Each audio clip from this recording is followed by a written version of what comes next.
hurt yourself. You know, you can go out and actually get a bone broken because someone tells you to orient your body in the wrong way. So just like people say, jiu-jitsu can be life or death, you know, on the street. You know, the end result of choking someone is death. You know, you don't have people training the right way. You may actually get your windpipe crushed. You know, you may get your arm broken in training, and all because you have this coach under false credences. So I say research a coach just for your own general health, but also for your well-being in jiu-jitsu. You want to have that lineage line, and you want to pass pride down to your students, you know.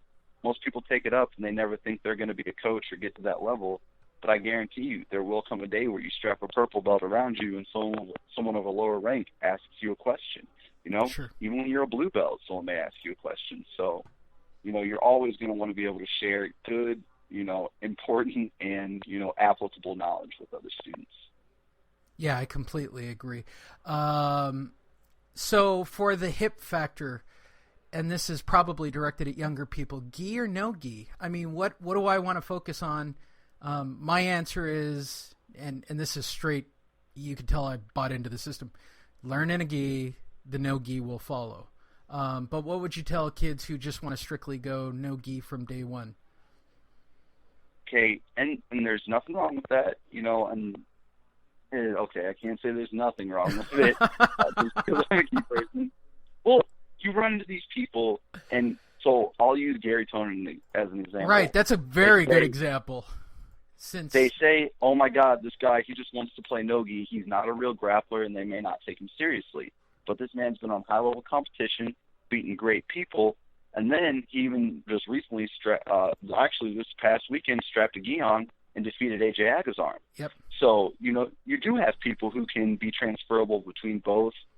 He even said in his own, in his own interview, he said that, hey, I wish I had trained the gi a little bit more before this before this competition, because it would have helped me, be in a better place and maybe even finish the match.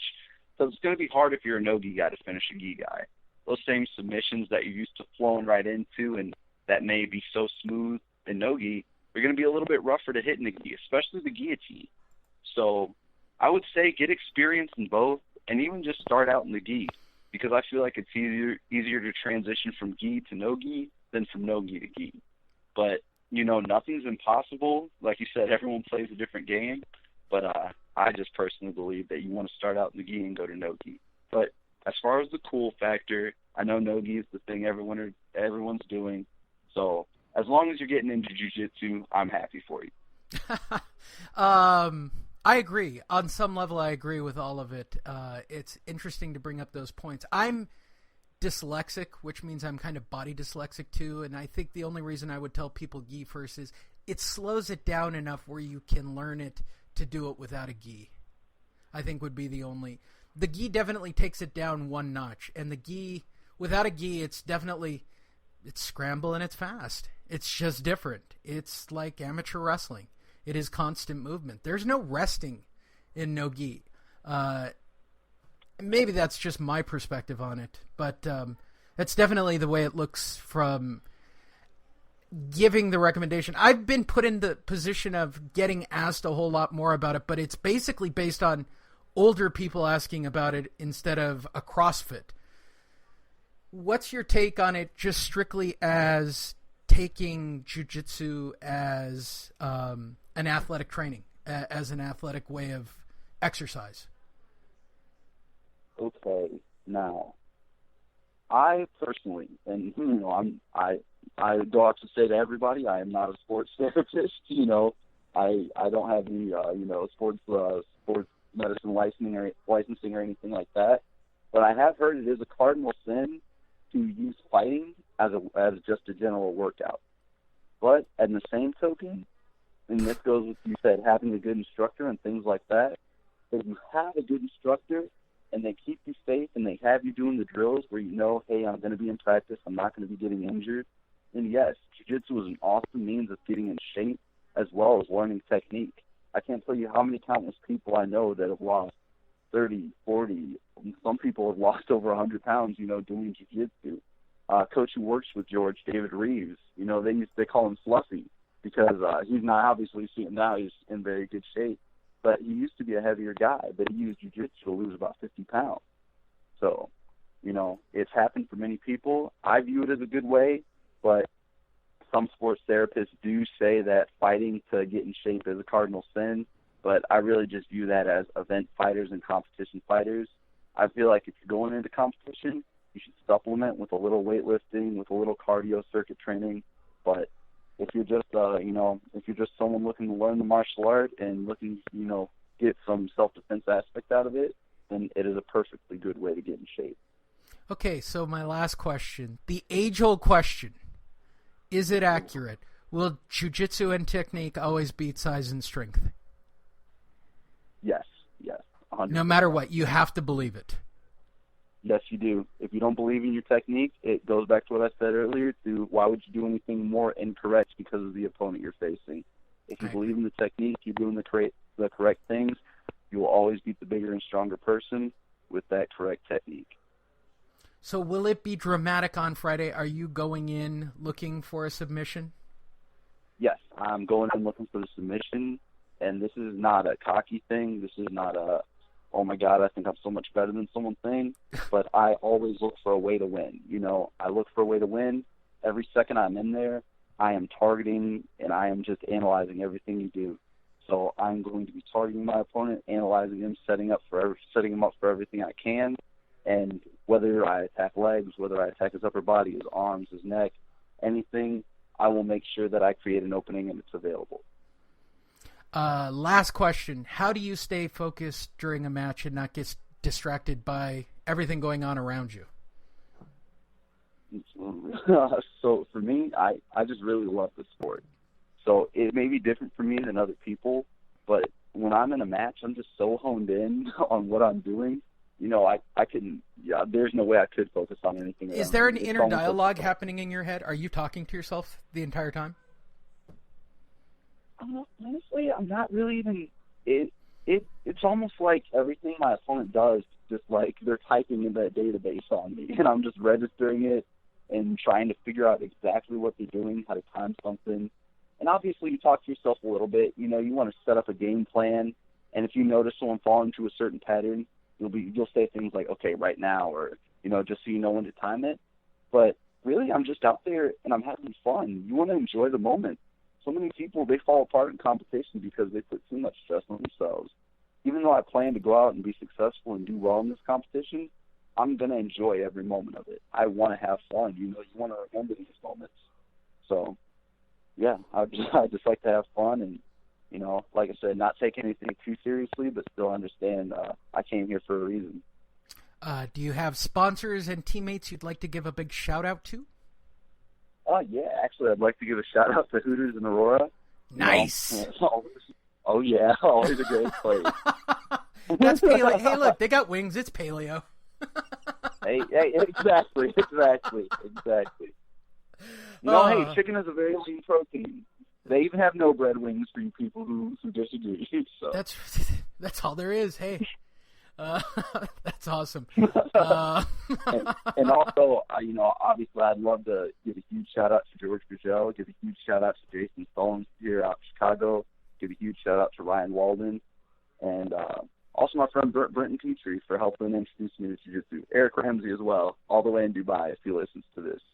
He's a good man. And I'm taking wild guesses that both of your past and current school are looking for students for anybody interested?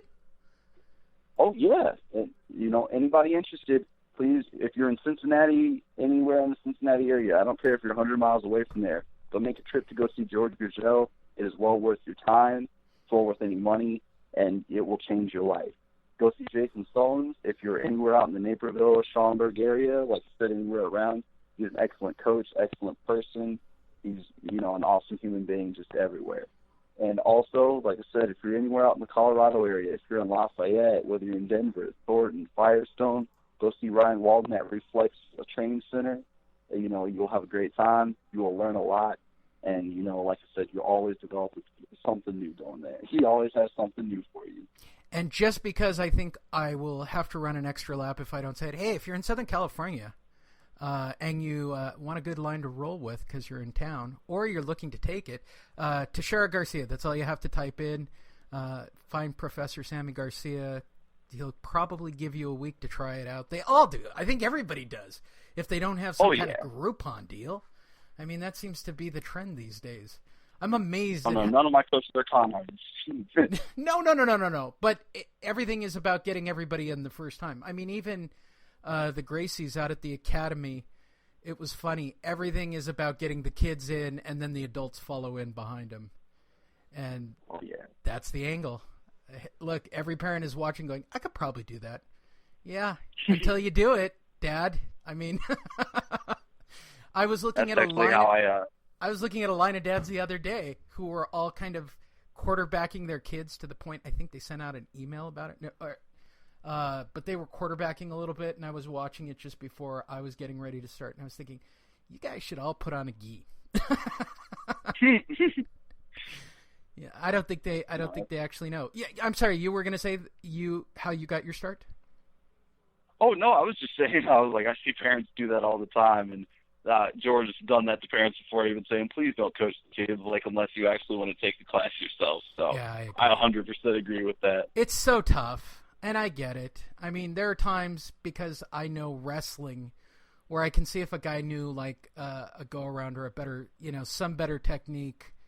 It's not my place, and that takes a lot from me mentally because I'm talking in my head constantly, and everybody's got their own game. Everybody's got their whole. I just want to survive at this point. I think my body's going to fall apart before I can actually compete a couple of times before the age of 50, and then maybe I'll calm down. I don't know. How long do you want to stay in? The rest of my life. I want to be one of those people who gets the red belt. Oh yeah, I'm a lifer. You're going all the way red belt, Dan. You've got it in your sights. Oh yeah, I want to. And wink, wink, cough, cough to all my professors. I'd like to get a black belt before the end of the year. So. Nice. Okay, so here I'll ask one last question, which is the dropout rate. Right? Everybody gets to the blue belt, and then there's that weird dropout rate with everybody. I don't know how it's been at your schools.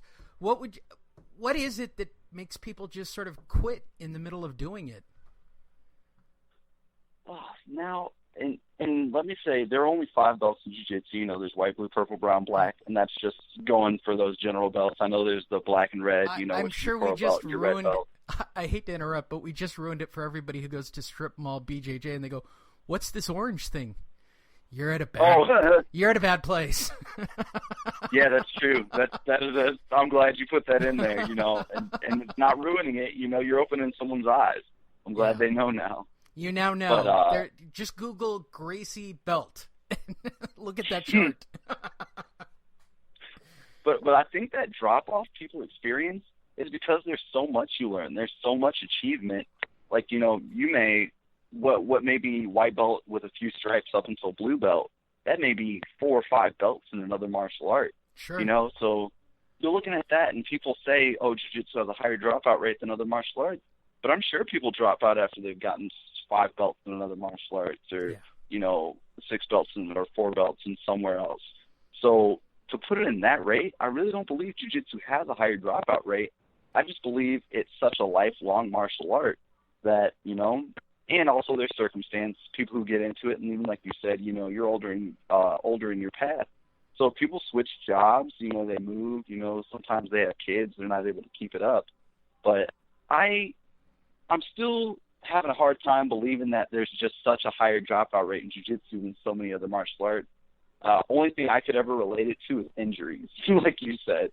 I believe people want to stay with it, but they just get so injured and broken that there's no way they can keep it up. And even then, you're still watching. I certainly believe it's nagging. I think if you're going to take jiu-jitsu, you've got to be prepared. This is something, here's some weird advice. It was the Dan Henderson line when I interviewed him years ago. He goes, "Everybody works hurt. There isn't a person in here who doesn't have something." He goes, "You just have to listen to your body. If it says shut it down, then you shut it down. Nobody can stop that." And that's tough to learn. Look, I want to train as hard as my professor wants me to train, and I'm sure when you're being pushed, you're pushing yourself as hard as your instructors are pushing you. It's hard to take a step back and go, I need to take I got to cut it short and put my knee up in the air and give it a little bit of a rest. I mean, it's tough. You want to go hard. Yeah, no, trust me, I understand.